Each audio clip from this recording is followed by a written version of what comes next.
শেখ হাসিনার স্বৈরাচারী কার্যকলাপ নিয়ে প্রশ্ন করায় এক সাংবাদিককে হুমকি দেওয়ার অভিযোগ উঠেছে ব্রিটিশ এমপি টিউলিপ সিদ্দিকীর বিরুদ্ধে। ওই সময় সেই সাংবাদিক অন্তঃসত্ত্বা ছিলেন।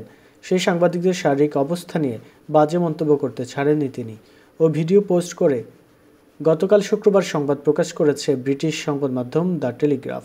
ভিডিওতে দেখা যায় 2016 সাল শেখ হাসিনার শাসন আমলে নিখোঁজ হওয়া ব্রিটিশ বাংলাদেশি আইনজীবী ব্যারিস্টার আরমানের ব্যাপারে 2017 সালে শেখ হাসিনার বোনের মেয়ে টিউলিপকে প্রশ্ন করেছিলেন চ্যানেল 4-এর এক ব্রিটিশ সাংবাদিক। জবাবে সাংবাদিকের উদ্দেশ্যে টিউলিপ বলেছিলেন, খুব সতর্ক থাকুন।